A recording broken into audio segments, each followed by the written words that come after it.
What's up, guys? Welcome back to Table Talk Tuesday. What's up, everybody? My name is Joseph. I'm Daniel. And today we're talking about... So we started last week talking about seeking God in this chaos, what that looks like, because just looking at the world at large and everything going on, either in our own personal life or the world, and everywhere. And then I started just thinking about, well, what stops us in our walk with God? Like, what can hinder us in our journey as we're trying to seek God? Not necessarily having a relationship with Him, say we do if you're a follower of Jesus, but what stops us from walking with Him? What kind of hinders that? What do you think? What are some things that stop us? I think a really big one would be unforgiveness. Unforgiveness? I think that's such a big one because... How many people are you not forgiving? 62. Oh, you 67. 67. Oh my God! No! No! I think unforgiveness is a big one because it could seem small and it could just be something in your head. Oh, you don't forgive someone. But I think it really gets into your mentality and it could be really bad for you in the long run. Yeah, I think unforgiveness is one of the kind of hidden things we kind of accept in our life. And it doesn't. It can be big or small. We kind of just harbor things. And Jesus talks a lot about forgiveness. And obviously, He died on the cross. And as He died on the cross, He says, "Father, forgive them, for they don't know what they do." Yeah. But He tells us a ton about forgiveness, and He gives a parable one time of this unforgiving servant kind of a way. This guy's been forgiven a lot, and this king, he had owed a lot of money. It's a story, and he's forgiven a lot, but then he goes out, and the guy owes him like a few dollars, and he like threatens him, and it kind of ends with the story of being like, king's like, "Are you kidding me? I forgave you so much, but you are unwilling to forgive your brother or the next person." And that's challenging. Just giving this story in a response to his followers, Peter specifically, asking, how many times should we forgive someone? And have you had, when you've wrestled with forgiveness, what has helped you forgive someone that's hurt you before? Well, for me personally, I used to not forgive lots of people, and I think the biggest thing that got into my head that made me realize that what I was doing was wrong was I started thinking about how Jesus wants us to go out and spread the gospel and share Him with other people. And when I'm unforgiving of someone else, it could really stop me from even talking to them and for sharing the message. Yeah, and it goes further than that on forgiveness, because not only does He tell us to forgive, in Romans it talks about, hey, bless those. I mean, this is multiple times, but I'm thinking of Romans, but Jesus says it too.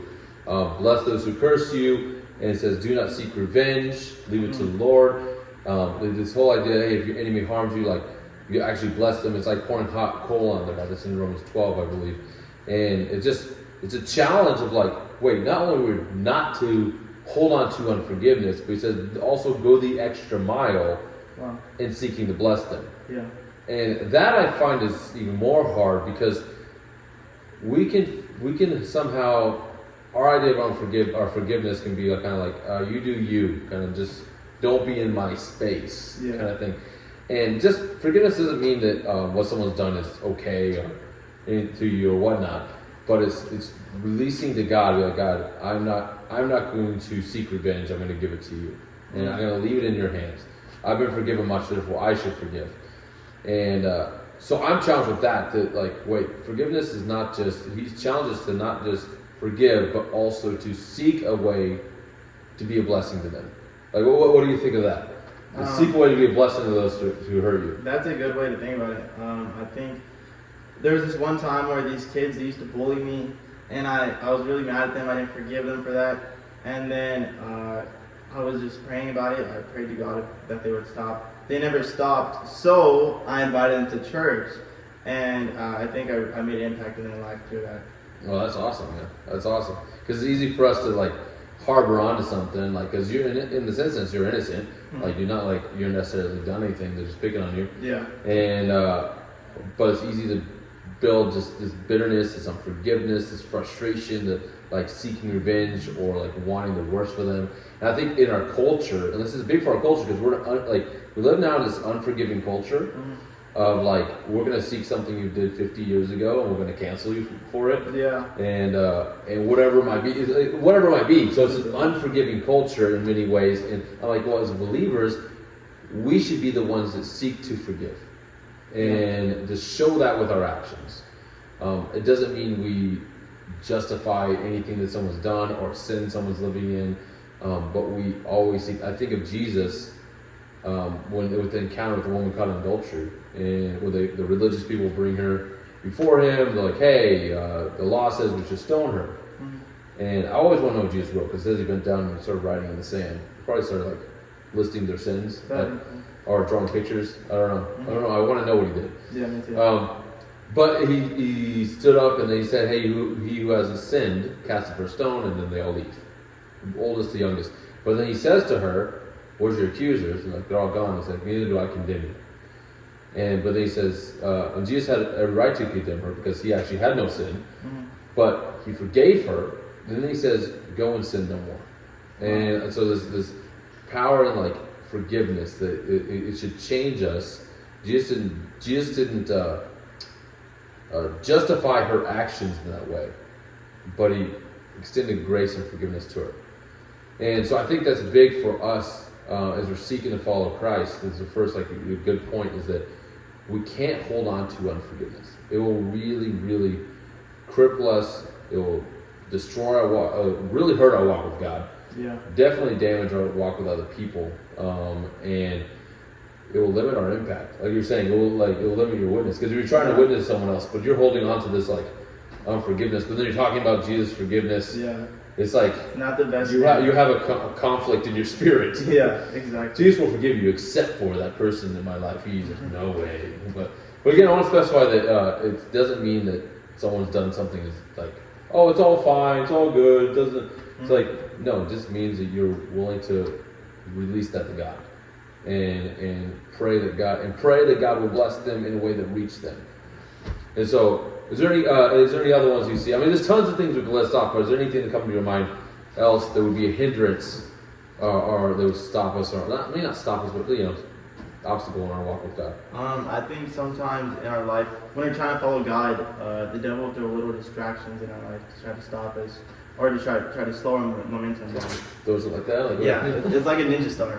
Oh man, that's crazy. And so I think we should definitely be weary of like these little sins that we see.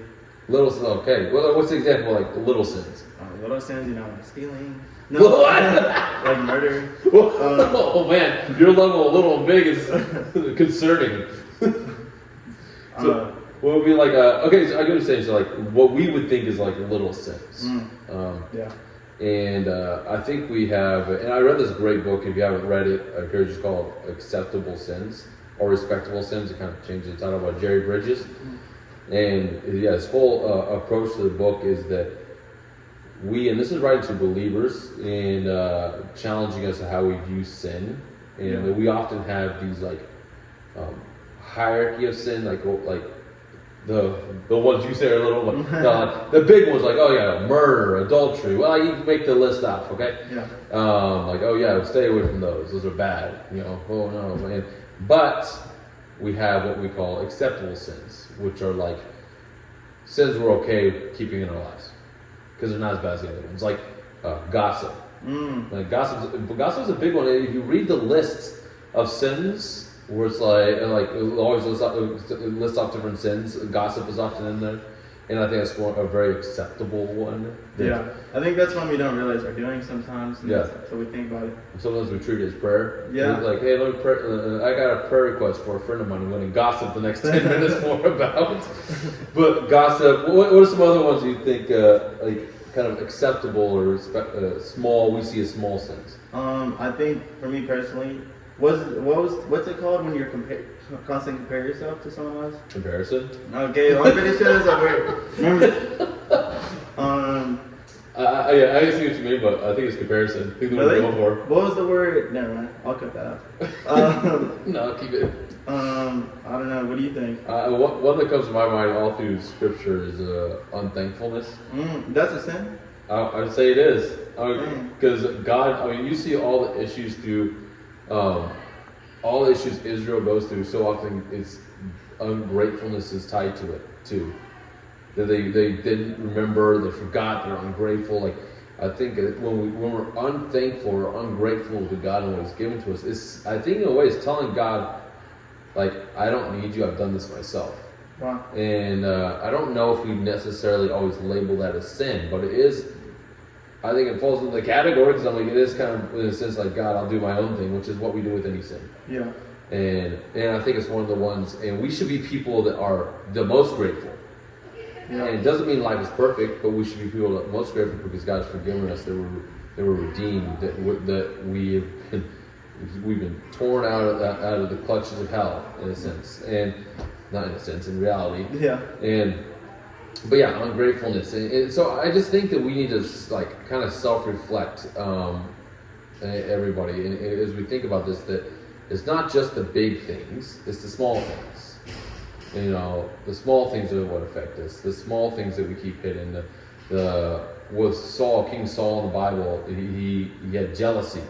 Wow. That kind of just took root in his heart, didn't take it seriously, and if you read his life, it kind of controlled him. He was jealous and angry at David and sought to kill him the rest of his life. Damn.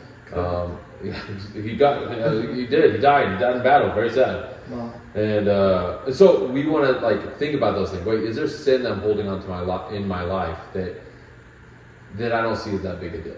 Again, that could be unforgiveness too, but I'm just kind of just wanting to separate those a little bit and how us think about these things. But again, there's so many things we could list off, but we just want to challenge us today as we're learning to walk with God. What are those things that we'll trip over quite easily? You know, and we just see unforgiveness is something we'll trip over, sin is something we'll trip over. We could have more, but there's just a couple that we want to think through. Any last thoughts from you?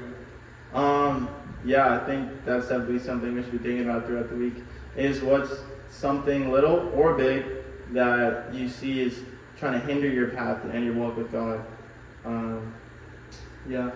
Facts. All right. My good sir.